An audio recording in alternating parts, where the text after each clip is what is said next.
बदलते भारत की शान।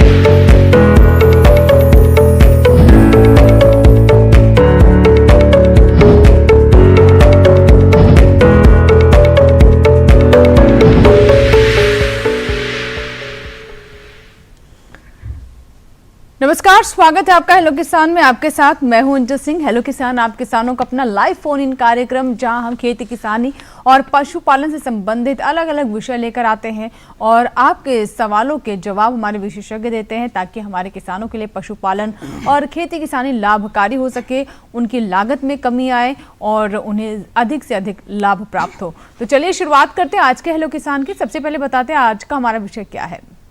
हमारा आज का विषय है दुधारू पशुओं में रोग नियंत्रण एवं टीकाकरण, और दूसरा हमारा विषय है सूकर पालन। तो दो विषय हैं जिनके बारे में आज हम बात करेंगे और आपके सवाल लेंगे। और इसके लिए आपको बताते हैं अपने दो टोल फ्री नंबर जिनके माध्यम से आप हमें संपर्क कर सकते हैं। 1800-113060, दूसरा है 1800-113061। टोल फ्री, यानी इन पर आपका कोई शुल्क नहीं लगेगा, बस फोन उठाना है और हमारा नंबर लगाएं और हमारे विशेषज्ञ से सीधे बात करें। दोनों विषयों के बारे में आपको हमने जानकारी दे दी है। दुधारू पशुओं की इस वक्त यानी जो बरसात का मौसम है, किस तरीके से उनकी देखरेख करें ताकि अच्छा उत्पादन आपको प्राप्त हो सके, और साथ ही टीकाकरण बहुत महत्वपूर्ण है। टीकाकरण करने से किस तरह के लाभ हो सकते हैं और कैसे आपके पशु स्वस्थ रह सकते हैं, इसके बारे में आज विस्तार से चर्चा करेंगे। और साथ ही हमारे वो दर्शक, वो पशुपालक जो कि सूकर पालन से जुड़े हुए हैं, उन्हें भी आज हम जानकारी देंगे। हमारे साथ दो मेहमान हैं, उनके बारे में आपको बता दें। हमारे साथ डॉक्टर मोहम्मद रियाज हैं, आप पशु चिकित्सा अधिकारी हैं, पशुपालन विभाग, दिल्ली सरकार में। बहुत बहुत स्वागत है डॉक्टर रियाज आपका। और हमारे साथ डॉक्टर सोविक पोल हैं, जो कि वरिष्ठ वैज्ञानिक हैं, राष्ट्रीय सूकर अनुसंधान केंद्र, गुवाहाटी, असम में। बहुत बहुत स्वागत है आपका। सोविक जी, आप भी हमारे साथ कार्यक्रम में जुड़ चुके हैं, तो आपसे हम बात करेंगे सूकर पालन के बारे में, किस तरीके से हमारे जो दर्शक हैं जो कि अब सूअर पालन करना चाहते हैं, तो उन्हें कौन कौन सी बातों का शुरुआत से ही ध्यान रखना चाहिए, इसके बारे में विस्तार से चर्चा होगी। तो चलिए शुरुआत करते हैं। और सबसे पहले डॉक्टर रियाज, मैं आपसे समझना चाहूँगी, जो हम बात कर रहे हैं कि दुधारू पशुओं में रोग नियंत्रण, उनकी देखभाल इस मौसम में और साथ ही टीकाकरण कराना बहुत ज़रूरी है, तो ये क्यों महत्वपूर्ण है? पशुओं में टीकाकरण को लेकर अभी भी शायद हमारे पशुपालक उतने जागरूक नहीं हैं, तो इसके बारे में थोड़ा सा बताएं। देखिए, सबसे पहले तो दुधारू पशुओं में जो रोग नियंत्रण की बात हो रही है, उस पर मैं कुछ कहना चाहूँगा। पशुओं में बहुत प्रकार के रोग होते हैं, और खासकर जब हम बात कर रहे हैं दुधारू पशुओं की, तो दुधारू पशुओं में रोग नियंत्रण का महत्व और भी अधिक बढ़ जाता है, क्योंकि अगर पशु में कोई रोग आ जाए तो उससे उसके इलाज पे जो खर्चा होता है, पशुपालक को बहुत उससे नुकसान होता है। लेकिन अगर दुधारू पशु में कोई बीमारी आ जाए तो पशुपालक का डबल नुकसान होता है। एक तरफ तो उसको इलाज के ऊपर खर्चा करना होता है, और दूसरी तरफ दूध के उत्पादन में भी बहुत कमी हो जाती है, जिससे उसका नुकसान होता है। तो इसलिए पशु को स्वस्थ रखना बहुत आवश्यक है, और स्वस्थ रखने के लिए किसान भाइयों को कुछ नियम अपनाने होंगे। जैसे कि सबसे पहला बिंदु है इसमें पशुशाला। जो एनिमल शेड है वो कैसा होना चाहिए? एनिमल शेड जो है वो हवादार होना चाहिए। जैसे कि आजकल बरसात का मौसम चल रहा है, तो बारिश से जिसमें बचाव हो सके और पशु भीगे ना। और दूसरा, एक पशु शेड के अंदर उतने ही पशुओं को रखें जितने पशु उसमें आसानी से रह सकते हैं। और पशुशाला के अंदर सीलन नहीं होनी चाहिए, सूखी रहनी चाहिए, क्योंकि जब गीली और सीलन भरी पशुशाला होती है तो उसमें बहुत सारे बीमारियों के कीटाणु पनपते हैं और उससे बीमारियां फैलती हैं। जी जी बिल्कुल। तो ये कुछ बहुत ही बेसिक बातें हैं, लेकिन बहुत महत्वपूर्ण बातें हैं। अगर संक्रमण नहीं होगा आपके पशुओं को तो वो स्वस्थ रहेंगे। और बरसात का मौसम है, इस वक्त रोग बीमारियां वैसे ही पशुओं को और हमें भी घेर लेती हैं, इसलिए बहुत इसको लेकर हमें सचेत रहने की ज़रूरत है, जागरूक रहने की ज़रूरत है। तो आइए देखते हैं इससे जुड़ी हमारी ये रिपोर्ट।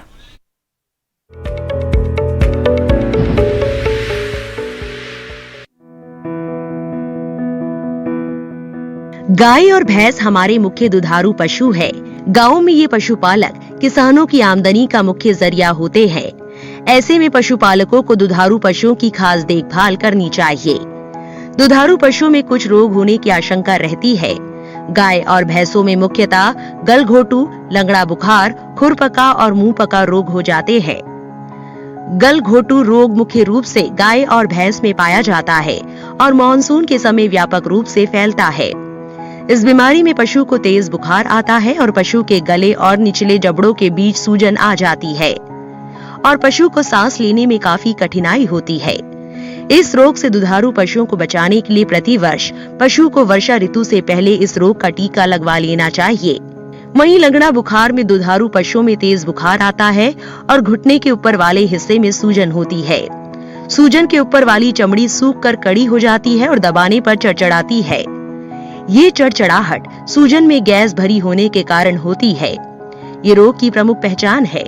इस रोग से बचाव के लिए प्रतिवर्ष वर्षा ऋतु से पहले इस रोग का टीका लगवा लेना चाहिए और रोग की आशंका होने पर तुरंत पशु चिकित्सक से परामर्श भी ले लेना चाहिए। पशुओं को समय समय पर टीके लगवाते रहना चाहिए। टीकाकरण के दौरान कुछ बातों का ध्यान रखना जरूरी है, जैसे टीकाकरण के समय पशु का स्वास्थ्य अच्छा होना चाहिए। बीमारी होने का अंदेशा होने के कम से कम 1 महीना पहले टीकाकरण कराना चाहिए।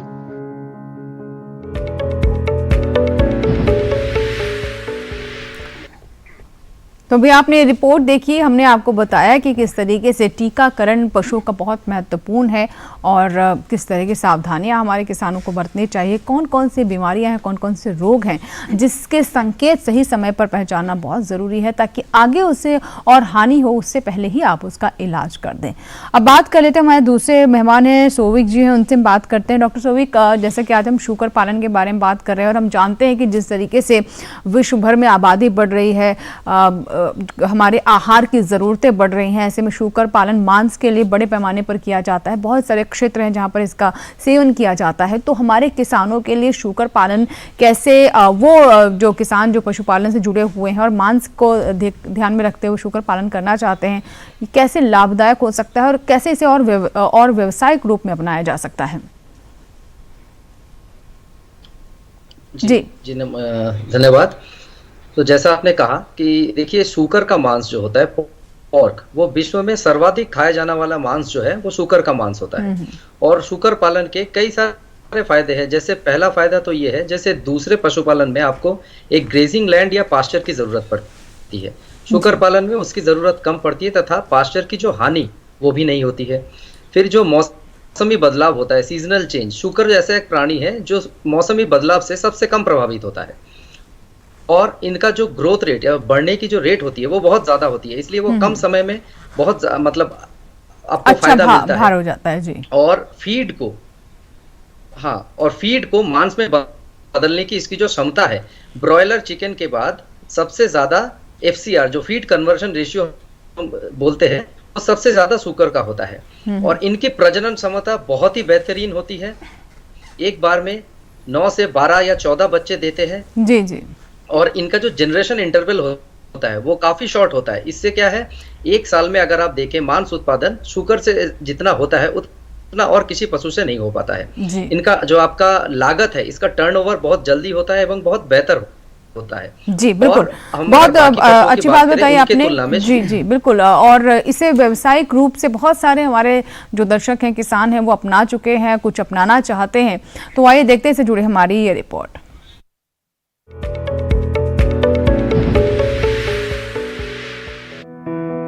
शूकर पालन कम समय और कम कीमत में ज्यादा आमदनी देने वाला व्यवसाय है। शूकर को मांस के लिए पाला जाता है।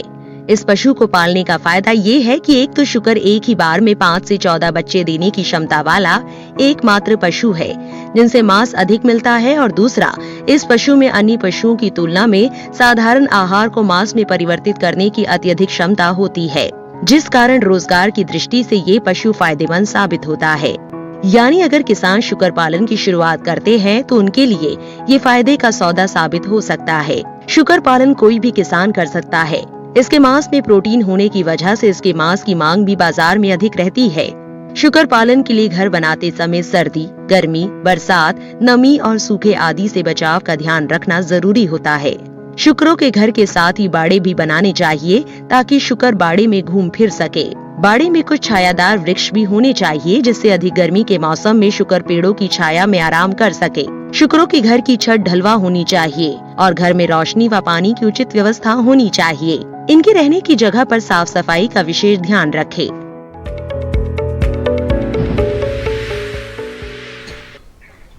तो कई तरह के लाभ हैं अगर आप शुकर पालन करते हैं। मांस के लिए अगर हम शुकर पालन की बात करें तो इसकी वृद्धि दर बहुत अच्छी है, अन्य किसी पशुओं में भी इतनी वृद्धि दर नहीं होती, यानी वजन जो है वो काफ़ी तेज़ी से बढ़ता है और ऐसे में जो हमारे शुकर पालक हैं उन्हें काफ़ी लाभ हो सकता है। चलिए आपकी कॉल्स का में इंतज़ार रहेगा और अब चर्चा को और आगे बढ़ाते हैं। मैं डॉक्टर रियाज आपसे समझना चाहूँगी, दुधारू पशुओं में रोग नियंत्रण और हम टीकाकरण की बात कर रहे हैं तो शुरुआत कहाँ से करें, क्योंकि इस मौसम में हमने देखा है कि बहुत सारे दर्शक हमें कॉल करते हैं कि उनके पशुओं को चलने में समस्या हो रही है, कई बार कुछ पशुओं में थनैला की भी समस्या बताते हैं। तो क्या ये इसी वजह से है कि मौसम में काफ़ी नमी है और इस तरह की जो समस्या है वो इस समय काफ़ी प्रबल हो जाती हैं? देखिए, अभी बरसात का मौसम चल रहा है। इस मौसम में अगर बात की जाए कौन कौन से मुख्य रोग पशुओं में होते हैं, तो जैसे गलघोटू है, हेमरेजिक सेप्टिसीमिया जिसको बोलते हैं, गलघोटू हो जाता है, फुट एंड माउथ डिजीज हो जाती है, या जैसे आपने बताया उसको लंगड़ी बुखार कहते हैं, ब्लैक क्वार्टर कहते हैं, और थनैला रोग भी बहुत होता है। तो इसका कारण क्या होता है, बरसात के मौसम में इस समय ह्यूमिडिटी बहुत ज़्यादा होती है मौसम में और टेम्परेचर भी होता है, तो बहुत सारे बैक्टीरिया, वायरस, जीवाणु, विषाणु और बहुत से जो है इस समय मक्खी, मच्छर, ये सारे वेक्टर जो रोग को फैलाने वाले हैं ये भी बहुत सारे पनपते हैं। तो सबसे आवश्यक ये है कि पशुशाला जो है वो सूखी रहे, आसपास कूड़ा करकट ना जमने दें और जो वेक्टर्स हैं, जो टिक्स वगैरह और मक्खी मच्छर, इनको ना पनपने दें और अपनी पशुशाला को रेगुलर नियमित रूप से उसकी सफाई रखें, सूखा रखें और 2% फिनाइल का घोल उसमें ज़रूर छिड़कते रहें।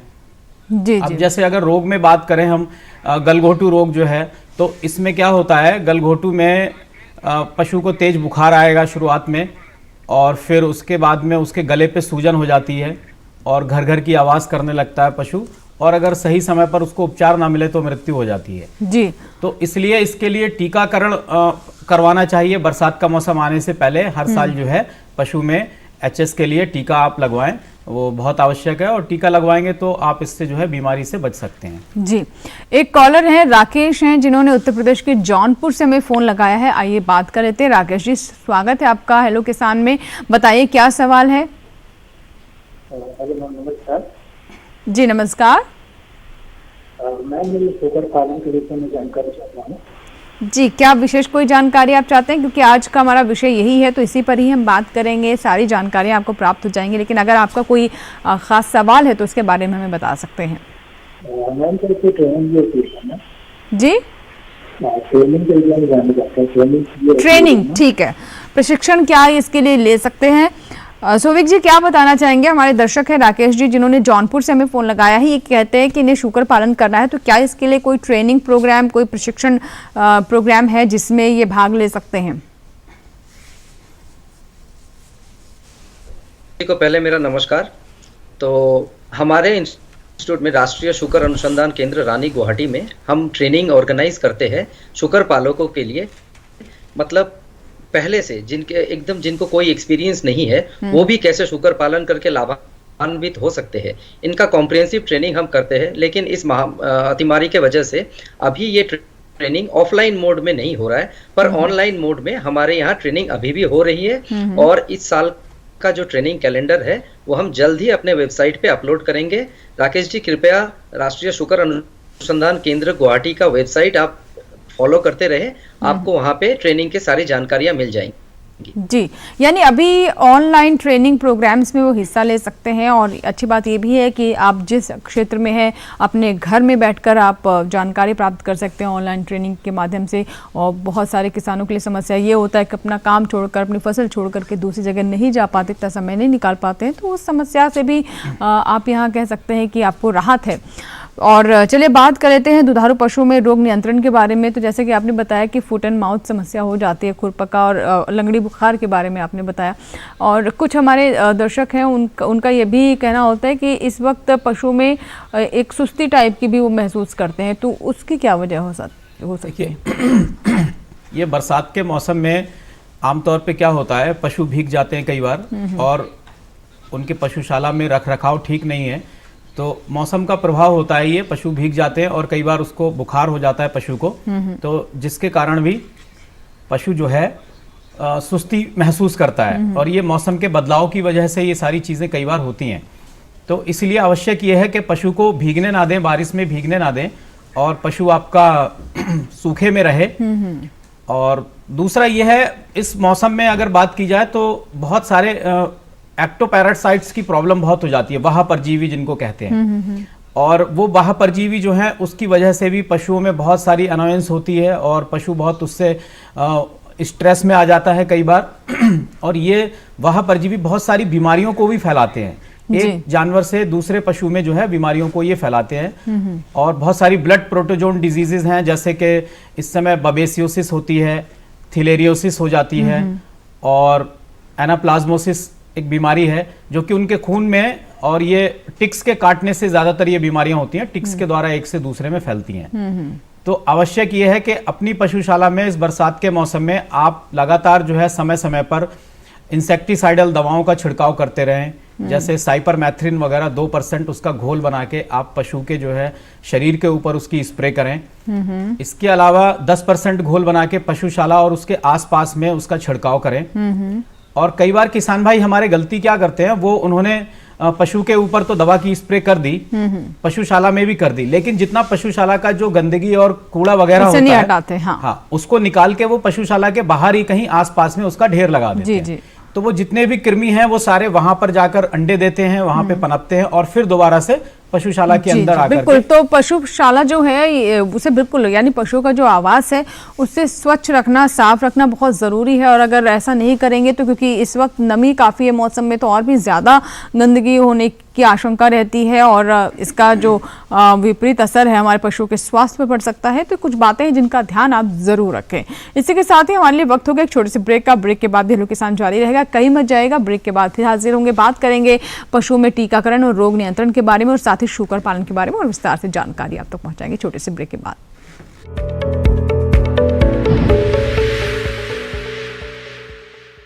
अरे भाई सुना नहीं क्या, केसीसी ने किसानों का जिंदगी बदल दिया है। देश के छोटे किसान 1,60,000 रुपये तक का कर्ज बिना किसी गारंटी को ले पाएंगे। ब्याज खोरों से भी पीछा छूटा। मैं तो जैविक खेती का पूरा सामान मंगा लिया, केसीसी का भी कोई दबाव नहीं है। ब्याज चुकाने के लिए पूरा 1 साल मिलता है। समय पर भुगतान करने पर केवल 4% के सालाना ब्याज पे लोन मिल गया मुझे। अपना आधार कार्ड, लेटेस्ट फोटो और जमीन के कागजात लेके अप्लाई करो बस। और नामांकन भरने के लिए जेब भी ढीली नहीं करनी पड़ी।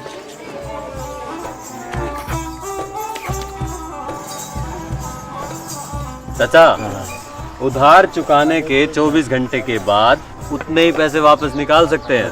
केसीसी ने किसानों की जिंदगी वाकई बदल दी है। तो आप भी किसान क्रेडिट कार्ड अपनाएं और सहजता से ऋण पाएं।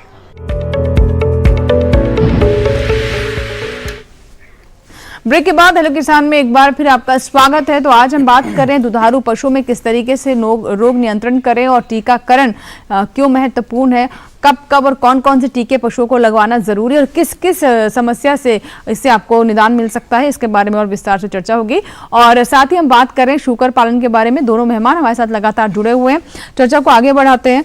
आपसे मैं जानना चाहूंगी सर कि जो एक कॉलर है, पहले हम कॉल ले लेते हैं। हमारे साथ फोन लाइन पर पवन जी हैं जिन्होंने शिवनी मध्य प्रदेश से कॉल किया। पवन जी स्वागत है आपका हेलो किसान में, अपना सवाल बताइए। हेलो जी नमस्कार, सवाल बताएं।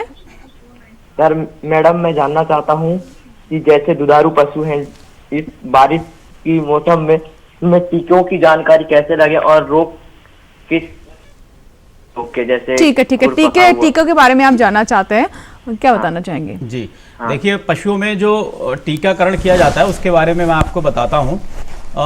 एक खुरपका मुंहपका बीमारी है जिसका टीका दिया जाना चाहिए आपके पशु को जो है, तो इसको प्रत्येक वर्ष ये टीका दिया जाता है। ऑयल एडजुवेंटेड वैक्सीन अगर दी जा रही है तो प्रत्येक वर्ष दिया जाता है। इसके अलावा उसमें थिलेरियोसिस एक बीमारी होती है, थिलेरियोसिस का टीका भी जो है पशु में दिया जाना चाहिए। तो एक बार देने के बाद में फिर 3 साल के बाद में उसको रिपीट किया जाता है। इसके अलावा गलघोटू है, हेमरेजिक सेप्टिसीमिया, इसका टीका दिया जाता है 6 महीने की उम्र पे और उसके बाद में इसका टीका लगाना चाहिए। और फिर प्रत्येक वर्ष जो है बरसात के मौसम से पहले इसका टीका जो है वो रिपीट किया जाता है जी। इसी तरीके से लंगड़ी बुखार जिसको कहते हैं ब्लैक क्वार्टर, इसका टीका भी 6 महीने और उसके बाद की उम्र पे दिया जाता है और हर साल बरसात से पहले इसको रिपीट किया जाता है। और एक एंथ्रेक्स बीमारी होती है, इसमें भी पूरा जान का एकदम खतरा होता है पशु का। तो एंथ्रेक्स भी कुछ कुछ एरिया में बहुत होती है भारत में, तो इसका टीका भी ये बरसात के मौसम से पहले दिया जाना चाहिए। 6 महीने की उम्र पे दिया जाता है पहली बार और फिर हर साल इसको रिपीट किया जाता है। तो ये सारे मुख्य टीके हैं जो पशुओं में दिए जाते हैं। इसके अलावा ब्रुसेलोसिस की भी एक बहुत बीमारी है जो कि फीमेल काफ्स होते हैं 4 से 8 महीने की उम्र पे, उसमें ब्रुसेलोसिस का टीका दिया जाता है क्योंकि इस बीमारी में एबॉर्शन हो जाता है और इससे बहुत ज़्यादा जो है पशुपालक को इकोनॉमिक हानि होती है। तो ये बहुत आवश्यक मेन टीके हैं जो मैंने आपको बताए।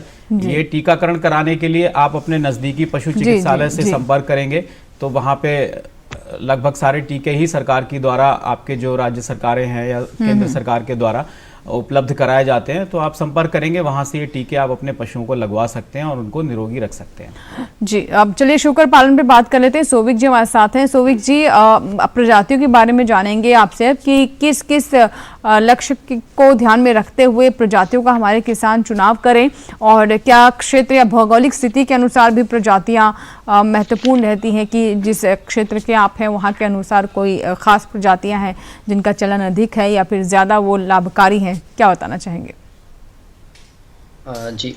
जी देखिए, शुकर के भारत में देसी शुकर के करीब 12 प्रजातियां पाई जाती हैं और जब भी कोई किसी भी पशुपालक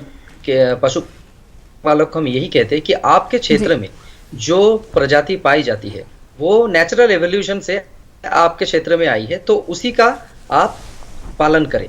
तो भारत में भी ऐसे प्रजातियां हैं, जैसे कहिए आसाम में डूम प्रजाति के पिग है, झारखंड में, बिहार में पूर्णिया प्रजाति के शुकर पाए जाते हैं, आपके त्रिपुरा में माली, उत्तर प्रदेश में गुर्रा, पश्चिम बंगाल में घुंघरू, ये कुछ प्रजातियां हैं शुकर के, देसी शुकर के। इसके अलावा विदेशी शुकर जो है लार्ज व्हाइट यॉर्कशायर, आपका हैम्पशायर या ड्यूरॉक, इनका भी पालन कर सकते हैं। और जब सबसे महत्वपूर्ण होता है शुकर का चयन करना, तो जब हम नर शुकर का चयन करेंगे तो हमें ये देखना चाहिए कि जो नर शुकर वो मजबूत हो, उसके पैर सपाट हो, उसके बैक का जो है वो एक कर्व रहे और उसका जो वो जब वो चले तो बिल्कुल परफेक्टली चले, या उसमें लंगड़ापन या लेमनेस नहीं होना चाहिए। उसके टेस्टिस अर्थात अंडकोश का डेवलपमेंट नॉर्मल हो। ये कुछ प्रमुख पॉइंट है नर शुकर के चयन में। और मादा शुकर के चयन में हम ये देखते हैं कि जो मादा शुकर है उसके माँ के अंदर, माँ के पास मतलब उन्होंने जन्म दिया हो, उन्होंने 12 से 14 शुकरों का जन्म दिया हो और उसके सारे थन सही हो। ये कुछ पॉइंट है जिन्हें हम शुकर चयन के टाइम पे, किसी भी प्रजाति के शुकर के चयन के टाइम पे हम इन पॉइंट को फॉलो कर सकते हैं। इससे शुकर पालकों को काफी फायदा होगा। जी, कमलजीत है एक दर्शक जिन्होंने मध्य प्रदेश से में कॉल लगाया है। आइए बात करते हैं। कमलजीत, स्वागत है आपका हेलो किसान में। सवाल बताइए। मैडम जी, मैं बकरी पालन के बारे में जानना चाहता हूँ। हाँ, बकरी पालन के बारे में जानना चाहते हैं। डॉक्टर सोविक पॉल जी, क्या बताना चाहेंगे? बकरी पालन करना चाहते हैं कमलजीत जी, हमारे दर्शक हैं हिमाचल प्रदेश से। हाँ, हिमाचल प्रदेश में आप बकरी पालन करना चाहते हैं। देखिए, ये आपका ये जो है, आप बकरी पालन भी आराम से कर सकते हैं। आपके क्षेत्र में कई सारी बकरियां की प्रजातियां उपलब्ध है, आप उनका पालन कर सकते हैं। बस ये याद रखिए कि आपका जो बकरी आवास हो वो मजबूत छायादार हो, हवा आ जा सके। और लेकिन चूंकि हिमाचल प्रदेश एक ठंड वाला एरिया है तो ठंड के समय बकरियों का बचाव हो, आवास का ऐसे ही निर्माण करें। इसके अलावा आप जब नए बकरियां खरीदे तो उनको ऐसे जगह से खरीदे जो कि मतलब कोई भी डिजीज से फ्री हो, एवं बकरियों को अपने फार्म में लाने के बाद कम से कम 4 से 6 वीक उन्हें अपने बकरियों से ना मिलाए, उन्हें अलग रखें, जिसे हम क्वारंटीन कहते हैं, ताकि उनमें अगर कोई रोग हो वो आपके बकरियों में ना फैल पाए। बकरियों का आप टीकाकरण अर्थात वैक्सीनेशन करवाएं और आप वहाँ यही कुछ बिंदु है जिन पे आप अगर बिल्कुल तो कुछ बातों पर हिमाचल में भी जी बिल्कुल बिल्कुल इन पर हमारे दर्शक ध्यान दे सकते हैं। और बात कर लेते हैं दुधारू पशु में रोग नियंत्रण के बारे में। तो डॉक्टर साहब, अब मैं आपसे जानना चाहूँगी कि जैसे आपने बताया कि किस किस समय पर टीका लगाना चाहिए, लेकिन बहुत सारे हमारे किसान हैं वो ये भी नहीं जानकारी रखते हैं कि ये टीके मुफ्त में भी लगते हैं और डोर स्टेप पर जाकर लगते हैं। तो ये कौन कौन सी बीमारियों के टीके हैं जो कि इस तरह से उपलब्ध हैं और कैसे हमारे किसान और हमारे जो पशुपालक हैं इससे लाभ ले सकते हैं? हाँ, देखिए, मैंने बताया जैसे पहले भी एफएमडी का टीका लगता है, इसके अलावा हेमरेजिक सेप्टिसीमिया का टीका लगता है, ब्लैक क्वार्टर का टीका लगता है, और इन्फेक्शियस बोवाइन राइनोट्रिकाइटिस एक बीमारी होती है उसका टीका लगता है, और एंथ्रेक्स का टीका लगता है। और ये सारे ही टीके जो हैं राज्य सरकारों के द्वारा, केंद्र सरकार की भी इसमें सहायता रहती है, ये सारे लगाए जाते हैं। और आपका जो क्षेत्रीय पशु चिकित्सालय होगा उसमें आपको संपर्क करना होगा, वो आपके घर पे आके भी टीके लगाते हैं, डोर स्टेप पे भी लगाए जाते हैं, और आप हॉस्पिटल में ले जाकर भी अपने जानवर को वहाँ पे पशु को टीका लगवा सकते हैं। और टीके का बड़ा महत्व है, टीका लगवाना चाहिए सारे किसानों को। आमतौर पे देखा गया हमारे देश में क्या है, पशुपालक जो हैं वो टीकाकरण करवाने से बचते हैं। जब उनके पास में हम जाते हैं तो वो कहते हैं साहब हमारा पशु तो स्वस्थ है, इसको टीके की कोई ज़रूरत नहीं है। लेकिन उनको ये समझना होगा कि अगर टीका नहीं लगवाएंगे तो फिर जब बीमारी आएगी तो फिर उससे बहुत हानि होती है। तो इसलिए टीकाकरण का बहुत महत्व है, टीकाकरण जरूर करवाएं। सुरेश जी हमारे साथ हैं, एक दर्शक, आइए बात कर लेते हैं जिन्होंने मध्य प्रदेश से में कॉल किया है। सुरेश जी, स्वागत है आपका हेलो किसान में, बताइए क्या प्रश्न है? क्या सर? जी बताइए, क्या सवाल है सुरेश जी आपका? मैम ये है कि पहलाद नारी है, उसका एक थान नहीं चल रहा है। जी एक थन नहीं चल रहा है इनके पास जो। हाँ, उसमें सूजन आया था पहला, वो हल्का सा पानी आता है उसमें मात्र, और कुछ भी नहीं आता, 3 थान सेब चलता है सर। हाँ, इनके प्रश्न से लगता है इनके पशु को थनैला हुआ है पहले। और थनैला रोग में क्या होता है, ये थनैला रोग जो है आमतौर पे ये एक तरीके से मैनेजमेंट की हमारी प्रॉब्लम होती है। पशु जब नीचे बैठता है, गंदे उसमें फर्श पे बैठता है, तो वहाँ से रोग के कीटाणु उसके थन के अंदर होकर चले जाते हैं और वहाँ पे फिर वो अपना संक्रमण करते हैं, जिसकी वजह से इसमें थनैला रोग होता है। तो एक तो आप अपनी गौशाला को साफ रखें, फिनाइल का छिड़काव करते रहें, आगे भविष्य के लिए आपको रोकने के लिए ये सुझाव है। अच्छा, रह गई बात अभी जिसमें कि थनैला हो चुका है, तो इसके लिए आपको अपने नज़दीकी पशु चिकित्सक से संपर्क करना होगा, क्योंकि थनैला रोग बहुत आसानी से नहीं जाता है और इसमें बहुत सारी एंटीबायोटिक और एंटी इन्फ्लेमेटरी दवाओं का प्रयोग करना पड़ता है और इसमें दवाएं चढ़ानी भी पड़ती हैं।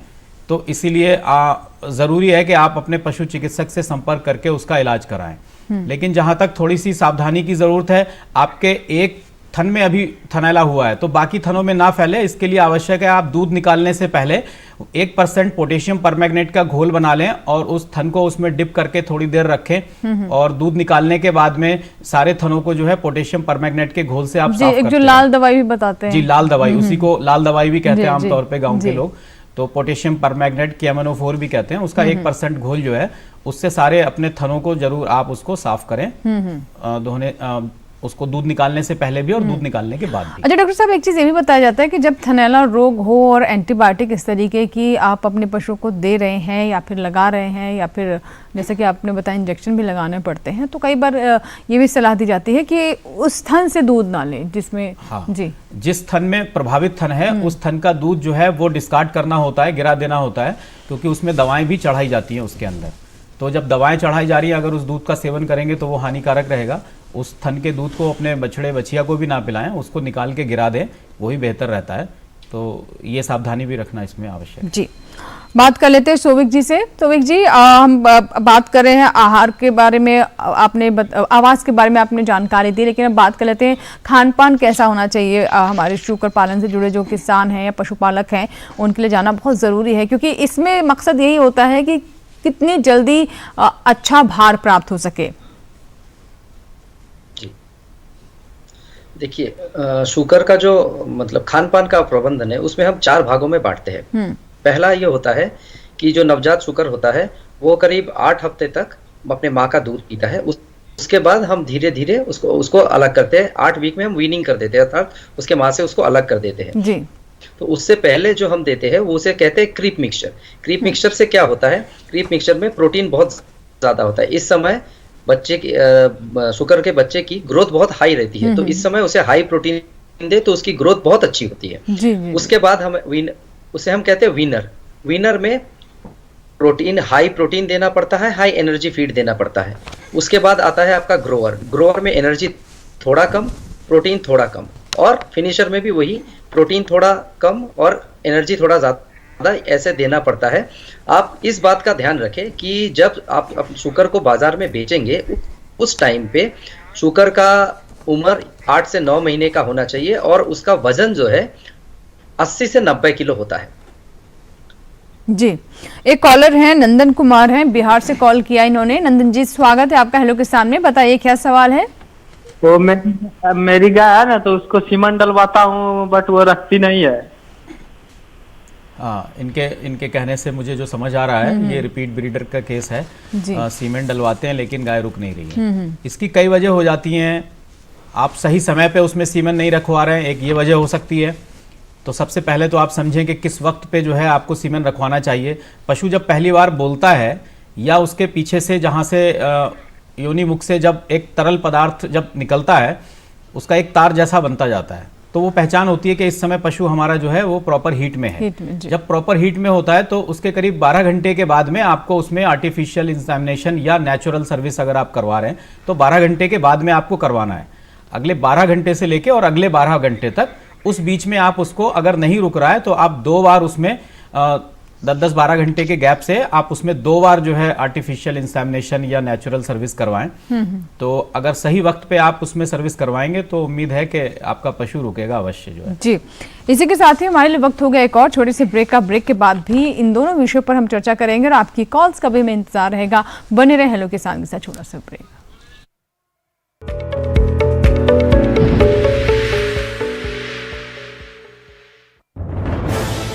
कोरोना वायरस के खतरे से बचते हुए फसल की कटाई, बिक्री, खरीद, नई फसल की जुताई और बुआई सुरक्षित हो सकती है अगर हम लगातार हाथों को साबुन और साफ पानी से नियमित अंतराल पर धोते रहें। नाक, मुंह को मास्क, गमछे या कपड़े से ढक कर रखें। आंख, कान, नाक, मुंह न छुएं। आपस में 2 गज की दूरी बनाए रखें। मास्क और 2 गज की दूरी के मंत्र को अभी हमें छोड़ना नहीं है। फसलों की बुवाई एवं कटाई करते समय आपस में कम से कम 2 गज की दूरी बनाए रखें। फसल की कटाई करने के बाद छोटे छोटे ढेरों में इकट्ठा करें। कृषि के औजारों की समय समय पर सफाई करें। एक दूसरे के साथ औजारों की अदला बदली न करें। श्रमिकों के शौचालयों और हाथ धोने की जगह की ठीक से सफाई जरूरी है। बुआई, कटाई एवं मड़ाई के दौरान इस बात का ध्यान रखें कि इन स्थानों के आसपास कोई थूके नहीं। कंबाइन, हार्वेस्टर, थ्रेशर, जुताई और बुआई की मशीनों को इस्तेमाल से पहले साफ करें। मशीनों के इस्तेमाल से पहले और इस्तेमाल के बाद हाथ साबुन से साफ करें। वाहनों, बोरियों, थैलियों और पैकिंग के दूसरे सामान की साफ सफाई पर भी खास ध्यान दें। खरीद केंद्र पर आने से पहले किसानों एवं श्रमिकों की जांच। खरीद केंद्रों पर भीड़ न लगाएं एवं किसानों को बारी बारी से बुलाएं। गोदामों पर खरीदी हुई फसल को लेने में शीघ्रता करें ताकि किसानों एवं श्रमिकों को रुकना ना पड़े। कोरोना के खतरे से बचाव और अधिक जानकारी के लिए आरोग्य सेतु ऐप डाउनलोड करें। देश में खाद्य सुरक्षा के ये सिपाही भोजन की निरंतर उपलब्धता को सुनिश्चित करते हैं। किसान स्वस्थ रहें तभी हम कोरोना वायरस से जीत पाएंगे, आगे बढ़ पाएंगे। किसान सबल, देश प्रबल।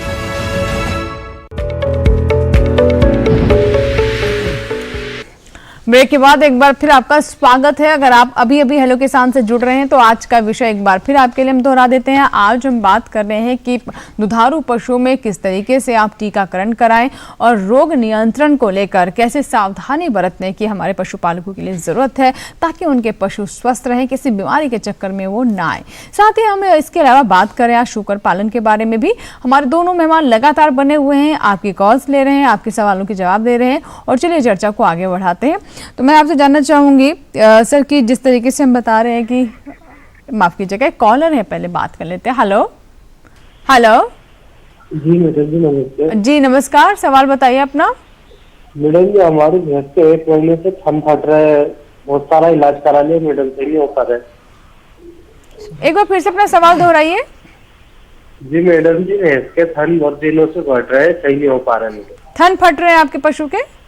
जी थन फट। अच्छा, थन फटने की दिक्कत हो रही है तो आप ऐसा कीजिए, एक तो 1% जो है पोविडोन आयोडीन का घोल जो है वो आप बना के रखें और फनों को उससे साफ किया करें हमेशा, आप दूध निकालने के पहले भी और दूध निकालने के बाद भी। उसके अलावा आप कोई अपने पशु चिकित्सक से मिलके कोई ऑइंटमेंट भी लिखवा सकते हैं, वो ऑइंटमेंट उसके ऊपर लगा सकते हैं जी। दूसरा, जब आप दूध निकालते हैं तो दूध निकालते समय किस तरीके से दूध आप निकाल रहे हैं, कई सारे लोग जो है ऐसे करके अंगूठे को लगा के बहुत कस के वहां पे दूध निकालते हैं, उसकी वजह से भी कई बार ये प्रॉब्लम हो सकती है। तो आप फुल हैंड मेथड, जैसे ऐसे पूरा थन को पकड़ के दूध निकाला जाता है उस तरीके से दूध निकालें, अंगूठा लगा के दूध ना निकालें। और जो मैंने बताया आप वो आयोडीन के घोल का आप उसका प्रयोग करें तो आपके पशु में आराम आएगा। जी जी। और हम सोविक जी के पास चलते। सोविक जी, अब वो जैसे आपने फीडिंग के बारे में बताया कि किस तरीके का आहार होना चाहिए, और जो हमारे पशुपालक हैं या जो कि शुकर पालन से जुड़े हुए हैं, जो शुरुआत कर रहे हैं, उनके लिए जानकारी दें कि जब वो बाजार से प्रजातियां लेकर के आए तो उस समय कौन सी बातों का ध्यान उन्हें रखना चाहिए, किन बातों को मानक मान के वो चलें? जी देखिए, जब बाजार से वो नया प्राणी शुकर लेके आए तो पहले तो ये ध्यान दे कि जहां से वो खरीद रहे हैं वो रोग से पीड़ित पशु ना खरीदे, उनको देखे कि वो पूरी तरह स्वस्थ है, उनको पशु को बोले जो जिनसे खरीद रहे हैं उनको बोले कि पशुओं को चला के दिखाए ताकि ये पता चले कि उसमें कोई लंगड़ापन या लेमनेस नहीं है, ये देख ले। फिर पशु के जो त्वचा है उसको एक बार देख ले कि उसमें कोई टिक या दूसरे कोई कीड़े ना हो, पशु पूरी तरह स्वस्थ हो। और जैसा मैंने पहले भी कहा था, ये देख ले कि जो नर एवं मादा जो है जिनको खरीदे उनका एक बार हिस्ट्री ले ले कि उनकी जो माँ है उनके नीचे कम से कम 12 से 14 बच्चे हो, ऐसे पशुओं को ले। और सबसे महत्वपूर्ण बात यह है कि ये जरूर पता कर ले कि उनके जो पशुओं जिन पशुओं को वो खरीद रहे हैं उनमें टीकाकरण हुआ या नहीं है। फिर जब पशुओं को वो अपने फार्म में ले आए तो इस बात का जरूर ध्यान दे, उन्हें लाते ही तुरंत अपने दूसरे जानवरों से ना मिलाए, उनको एक अलग दूर जगह पे एक जगह रखे, 4 से 6 वीक तक उन्हें देखे कि उनमें कोई रोग के लक्षण नहीं है। और इससे ये होता है कि अगर उन नए पशुओं में कोई रोग होता है तो वो आपके जो पुराने पशु है उनमें फैलता नहीं है। बिल्कुल। तो बाहर से लाए हुए पशु को कुछ दिनों के लिए अलग रखें, जो आपके पास पहले से पशु है, बाड़ा है, उससे अलग जगह उसकी बता, जिसे क्वारंटीन भी हम कहते हैं, ताकि अगर किसी तरह का संक्रमण है भी, कोई समस्या है भी है तो दूसरे पशुओं तक वो ना पहुंचे। एक कॉलर है, आइए हम बात कर लेते हैं। विकास जी हैं जिन्होंने उत्तर प्रदेश से हमें कॉल किया है। विकास जी, स्वागत है आपका हेलो किसान में, बताइए क्या सवाल है?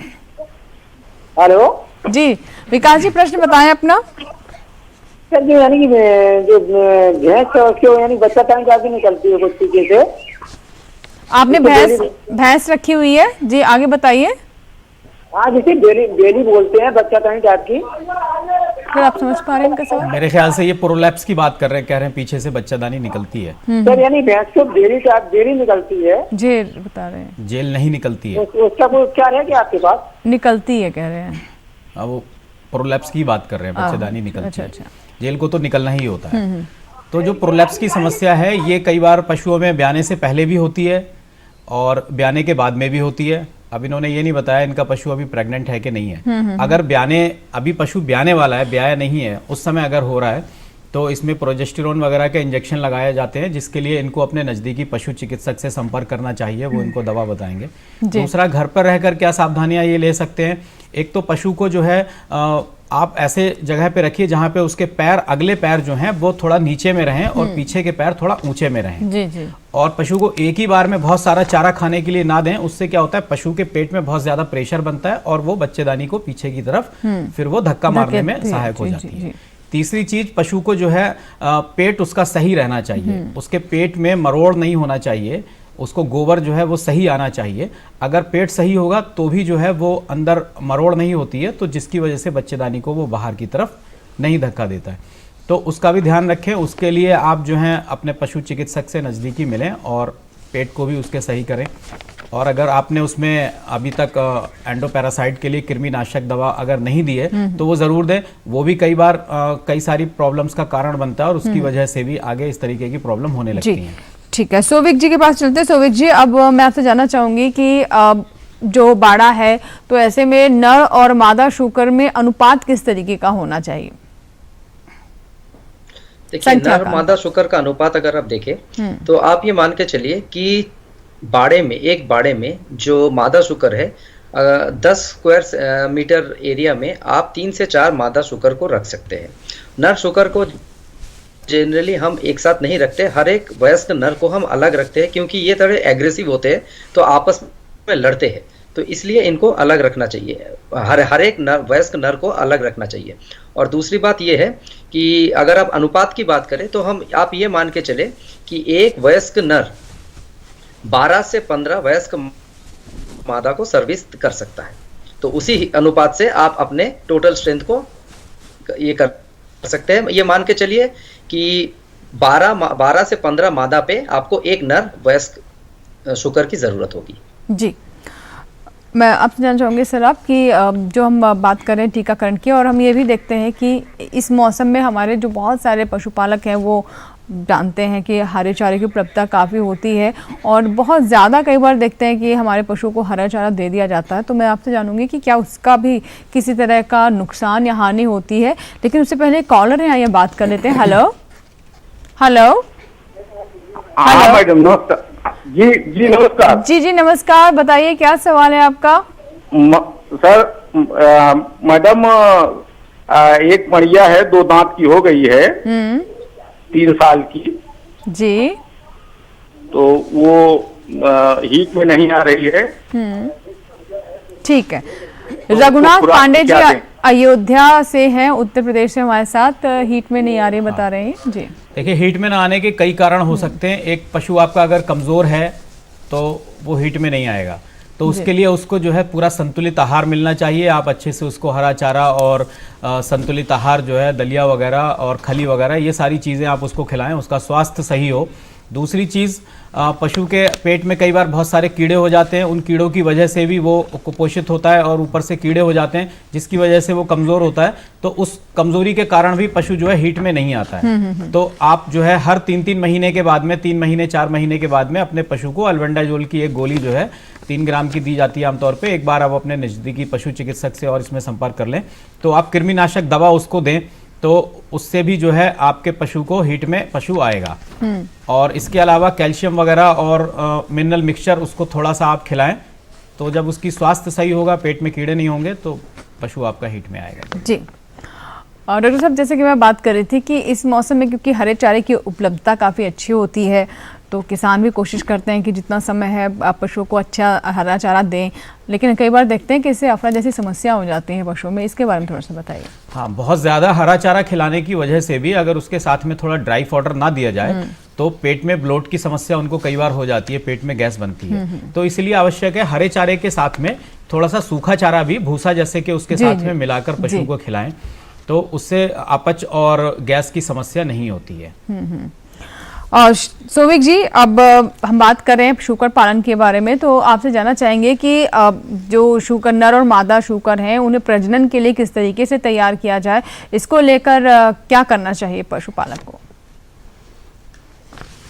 देखिए, सबसे पहले नर शुकर की बात करते हैं हम। नर शुकर जो होता है वो लगभग 8 महीने में सर्विस के लायक हो जाता है, मतलब उसको आप ब्रीडिंग के लिए यूज कर सकते हैं। लेकिन एक बात है, क्योंकि शुकर का FCR बहुत ज्यादा होता है, आप ये याद रखें कि सभी शुकर पालक याद रखें कि वयस्क नर को रेगुलर एक्सरसाइज करवाना पड़ता है, नहीं तो वो क्या होता है उसमें फैट ज्यादा हो जाता है। अगर फैट ज्यादा हो जाता है तो वो माउंट नहीं करेगा। इसी तरह उसके जो टो होते हैं, जब तक खुर होते हैं, उनका रेगुलरली ट्रिमिंग, मतलब उनको साफ करना चाहिए, उनको ठीक शेप में रखना चाहिए, क्योंकि नहीं तो उससे माउंटिंग में चढ़ने में प्रॉब्लम होती है। जी जी जी। अच्छा, नर शुकर को हर 4 महीने में एक बार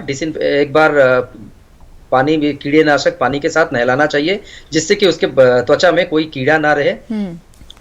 और जब आप एक नर को पहली बार यूज कर रहे हैं तो उसे ब्रीडिंग के लिए 1 वीक में आप 2 ही बार यूज कर सकते हैं। उसके बाद जब वो थोड़ा और बड़ा हो जाता है तो आप उसको 1 वीक में 5 से 6 बार ब्रीडिंग के लिए यूज कर सकते हैं।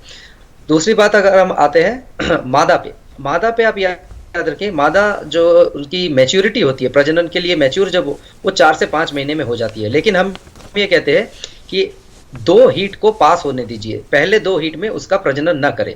जब तक वो 7 या 8 महीने की नहीं हो जाती या 60% अपना वयस्क वजन जो है उसमें नहीं पहुंच जाती, तब तक उसको प्रजनन के लिए यूज ना करें।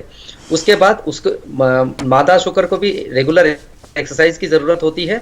और एक सबसे महत्वपूर्ण बात यह है जिसे हम कहते हैं फ्लशिंग अर्थात प्रजनन से 2 हफ्ते पहले उसको बेहतर हाई एनर्जी दाना खिलाना पड़ता है। इससे क्या होता है, इससे उसकी स्वास्थ्य भी अच्छी होती है और मल्टीपल बर्थ, मतलब आप ये सोच सकते हैं कि एक बार में वो 14 से 15 बच्चे दे सकती है अगर उसका ठीक से फ्लशिंग प्रजनन के 2 हफ्ते पहले करवाया जाए। जी, और अब आपसे साथ ही साथ ये भी जान लेते हैं कि पोषक तत्वों का प्रबंधन किस तरीके से किया जाए, उनका पोषण अच्छा बना रहे और उनका वजन भी तेजी से बढ़ता रहे, इसके लिए क्या करना चाहिए? देखिए, इसके लिए आपका जो है, आपको ये ध्यान देना चाहिए कि उसका जो फीड है उसमें हाई एनर्जी फीड होना चाहिए जी। उसमें हाई एनर्जी फीड होना चाहिए और प्रोटीन की प्रतिशत जो है वो लगभग आप 16 से 18% रख सकते हैं। और एक बार में हम ये कहते हैं उसको हमेशा ड्राई फीड उसके बाड़े में हमेशा रहना चाहिए, अर्थात सूखा चारा हमेशा रहना चाहिए। और जो मतलब भीगा चारा होता है, वेट फीड जिसे हम कहते हैं, वो उसे आप सुबह देंगे और इतना अमाउंट में मतलब अमाउंट में देंगे जितना कि वो 20 से 30 मिनट के अंदर खा सके, उससे ज्यादा एक बार में आप उसे नहीं देंगे। और सुबह आप हरी पत्तियां या सब्जियों के छिलके ये भी दे सकते हैं, लेकिन हम ये कहते हैं कि इसको देने से पहले इनको साफ करके उबाल ले फिर इनको दे। जी, चलिए इसी के साथ ही हमारे लिए वक्त हो गया एक और छोटे से ब्रेक का, कहीं मत जाएगा। ब्रेक के बाद फिर से कॉल्स लेंगे आपके, अभी बहुत कम समय बचा है, इसीलिए अगर आपने अभी तक हमें फ़ोन नहीं किया तो ज़रूर कॉल करें इस छोटे से ब्रेक के बाद।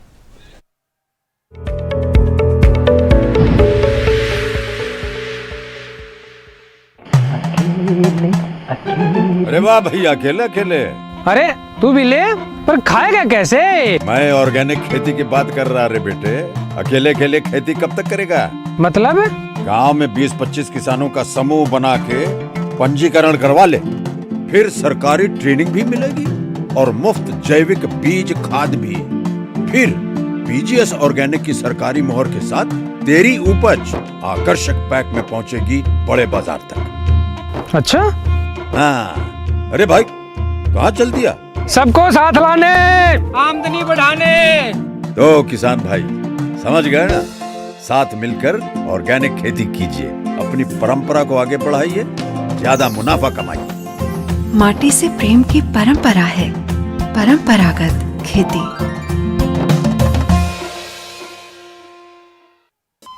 अरे सुन तो। मुझे क्या सुनाना चाहते हो? जो सुनाओ मेरी सौतन को। किसको? अरे वही तुम्हारा मोबाइल फोन जिससे सुबह शाम दिन रात चिपके रहते थे और कहते थे किसान कॉल सेंटर से बातें हो रही हैं। अच्छा ये बात है। हाँ, क्यों? क्या हुआ? अब बात नहीं होती क्या? अब तो झट से बात हो जाती है। ऐसा क्या? हाँ, अब तो ज्यादा लाइनें और खास तकनीक के कारण खेती के माहिरों से तुरंत बात हो जाती है।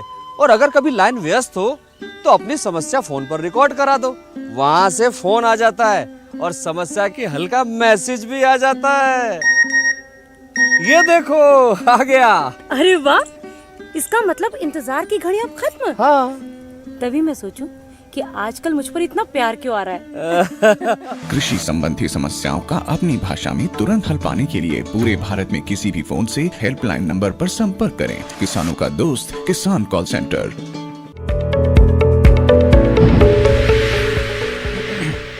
ब्रेक के बाद हेलो किसान में एक बार फिर आपका स्वागत है। आज हम बात करें दुधारू पशुओं में टीकाकरण के बारे में और साथ ही कैसे रोग और बीमारियों से आप अपने पशुओं को बचा सकते हैं, और इसके साथ ही शूकर पालन पर भी आज हम आपको जानकारी दे रहे हैं। इस बीच एक कॉलर हमारे साथ जुड़ चुके हैं, आइए बात करते हैं। बद्रीनाथ जी हमारे साथ हैं फोन लाइन पर। हेलो। Hello madam. जी बद्री जी बताइए क्या सवाल है? सर मैं गाय है सर, वो तो मैडम वो तो क्या पेशाब करती है ना, बार बार कर रही, थोड़ी देर ना गोबर नीम के साथ पेशाब करती जोर जोर से, मतलब। जी सर क्या बताना चाहेंगे? समझ नहीं पा एक बार फिर से बता दे अपना सवाल। मैडम वो क्या है कि बस बार बार वो पेशाब करती है, वो उसके साथ गोबर करती है, जोर करती मतलब। जी जी, पेशाब जी, और बार बार इनका पशु पेशाब कर रहा है हाँ, और हाँ। गोबर भी उसके साथ बार बार पेशाब करने से देखिए हो सकता है उसको कुछ रीनल सिस्टम में उसके इन्फेक्शन हो रहा हो, किडनी में इन्फेक्शन हो सकता है, जिसकी वजह से वो बार बार पेशाब कर रहा है आपका पशु, और गोबर भी उसके साथ में कर रहा है। तो एक तो आप उसमें जो है उसमें कीड़े की दवा आप ज़रूर दे दें, इंटरनल पैरासाइट के लिए जो दवा दी जाती है वो दवा दे दें। और ये बार बार पेशाब आने की जो समस्या है, इसके लिए आप अपने नज़दीकी पशु चिकित्सक को एक बार उसकी जांच कराएं, क्यों बार बार पेशाब आ रहा है, कहीं उसमें कोई इन्फेक्शन तो नहीं हो रहा है किसी तरीके का। अगर इन्फेक्शन हो रहा होगा तो उसके लिए एंटीबायोटिक दवाओं का उसमें प्रयोग करना पड़ेगा 3 से 5 दिन तक, तब इस तरीके के इन्फेक्शन जो है वो सही हो पाते हैं। बाकी लेकिन सावधानी रखिए आप, बरसात का मौसम है, बरसात के मौसम में पशु जो है आपकी गौशाला अगर नीचे से गंदी होगी, उसमें सीलन होगी, तो इस तरीके के इन्फेक्शन होने के चांस बहुत ज़्यादा रहते हैं। संभवतः ये मौसम के कारण ही उसमें जो है प्रॉब्लम मुझे लग रहा हुई है। तो आप अपनी पशुशाला को सूखा रखें और उसमें सफाई रखें, फिनाइल का छिड़काव करते रहें और नज़दीकी पशु चिकित्सक से आप संपर्क करें। जी सोविक जी, आपसे मैं जानना चाहूंगी कि शुकर पालन में टीकाकरण कितना महत्वपूर्ण है और पशु को टीकाकरण किस तरीके से और कब कब करवाएं? जी, मतलब पशुपालन में अन्य स्पीशीज प्रजाति के जैसे ही शुकर पालन में भी टीकाकरण का बहुत महत्व है। तो हम शुकर में जो टीकाकरण करते हैं, हम सबसे पहला जो हम टीका करते हैं वो होता है पीसीवी, पोर्साइन सर्को वायरस का। सर्को वायरस का जो पहला टीका होता है वो 21 जन्म के 21 दिन बाद अर्थात 3 हफ्ते बाद लगता है, और उसके 1.5 महीने बाद एक बूस्टर डोज लगता है। इन्हीं दोनों डोज से पोर्साइन सर्को वायरस के टीकाकरण पूरा हो जाता है। उसके बाद जो पशु शुकरों में सबसे महत्वपूर्ण जो बीमारी है क्लासिकल स्वाइन फीवर, CSF जो हम कहते हैं, उसका जो पहला टीकाकरण होता है वो 3रे महीने में होता है, 1.5 ml इंट्रामस्कुलर इंजेक्शन। उसके बाद उसके 1 महीने बाद फिर से बूस्टर डोज दिया जाता है और फिर हर 6 महीने में इस वैक्सीन को रिपीट किया जाता है। तीसरा होता है फुट एंड माउथ डिजीज, इसको भी पहला 3 महीने पे हम पहला वैक्सीन करते हैं, उसके 1 महीने बाद बूस्टर और फिर 6 महीने बाद रिपीट होता है। और चौथा होता है गलघोटू अर्थात हेमोरेजिक सेप्टिसेमिया, ये 3 महीने पे पहला वैक्सीन होता है, उसके 1 महीने बाद बूस्टर और फिर 6 महीने में इसका रिपीट होता है। जी जी सुविक जी, बहुत बहुत शुक्रिया आपका, आपने समय निकाला और पशुपालन पर जो हम बात करें शुकर पालन के बारे में, उससे जुड़ी इतनी महत्वपूर्ण जानकारी आपने साझा की और हमारे दर्शकों के कॉल्स का जवाब भी दिया। बहुत बहुत धन्यवाद कार्यक्रम से जुड़ने के लिए। और अब बात कर लेते हैं, अंत में आपसे हम जानना चाहेंगे कि जो हम रोग और बीमारियों के बारे में बात कर रहे हैं, क्लोजिंग नोट में क्या बताना चाहेंगे हमारे पशुपालकों को इस मौसम में विशेष तौर पर? देखिए, क्लोजिंग नोट में मैडम मैं यही कहना चाहूँगा, जैसे कि बरसात का मौसम चल रहा है, अपने पशुओं को आप बरसात में भीगने से बचाएं, इससे बहुत सारी बीमारियां फैलती हैं पशुओं में। और दूसरा, अपनी गौशाला को आप जो है वो साफ़ रखें, रेगुलर उनकी अपने जो पशु हैं उसमें आप इंटरनल पैरासाइट जो अंतः परजीवी हैं उनके लिए कीड़े की दवा 3 से 4 महीने पे उन्हें कीड़े की दवा देते रहें। इसके अलावा इस मौसम में एक्टोपैरासाइट्स जो टिक्स वगैरह, चीचड़ी, किलनी जिसको किसान लोग आमतौर पे कहते हैं, ये बहुत हो जाती हैं। तो इसके लिए उनके ऊपर जो है 2% साइपरमेथ्रिन का घोल बना के आप समय समय पर छिड़काव करते रहें। और पशुशाला में भी 10% साइपरमेथ्रिन के घोल का छिड़काव करें और पशुशाला को हमेशा सूखा रखने की कोशिश करें। जी, बहुत बहुत शुक्रिया, आप स्टूडियो में आए और आज के विषय पर इतनी महत्वपूर्ण चर्चा की, आपका भी बहुत बहुत धन्यवाद। इसी के साथ ही आज के हमारे हेलो किसान में फिलहाल इतना ही, लेकिन कल का विषय क्या है आइए डालते हैं उस पर नजर।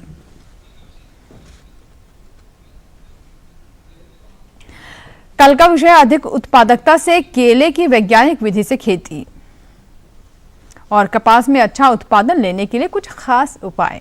तो ये कल के हमारे विषय है, जिससे जुड़े विशेषज्ञ हमारे साथ स्टूडियो में रहेंगे इसी समय पर। और अब आपको बता देते हैं कि अगर आपके कोई सवाल है तो आप हमें ईमेल भी कर सकते हैं। ईमेल करने का पता बहुत आसान है, hellokisan2015@gmail.com। इसके अलावा आप हमें फेसबुक के माध्यम से भी संपर्क कर सकते हैं। फेसबुक पर जाएं, सर्च बॉक्स में हेलो किसान टाइप करें, हेलो किसान पेज खुल जाएगा, जिसे आप फॉलो करें, लाइक करें, अपने सवाल साझा करें। और अंत में हेलो किसान कॉल सेंटर नंबर के बारे में आपको जानकारी दे देते हैं, जो कि सोमवार से शनिवार आपके लिए उपलब्ध है। सुबह 6 बजे से रात 10 बजे के दौरान 1800-113060 हमारा नंबर है, जिस पर आप कॉल कर सकते हैं और अपने सवाल इस पर रिकॉर्ड करवाएं। और ये हमारा QR कोड है डीडी किसान YouTube चैनल का, जिसे आप अभी स्कैन कर सकते हैं अपने फ़ोन से और हमारा YouTube चैनल आप किसी भी वक्त देख सकते हैं। उस पर आप पहलो किसान के नए एपिसोड, पुराने एपिसोड, जो भी आपका मन करे आप उसे देख सकते हैं। अपने विषय के अनुसार उसे आप सर्च कर सकते हैं। इसी के साथ ही यहाँ लेंगे आपसे इजाज़त, लेकिन आप बने रहें दूरदर्शन किसान के साथ। नमस्कार।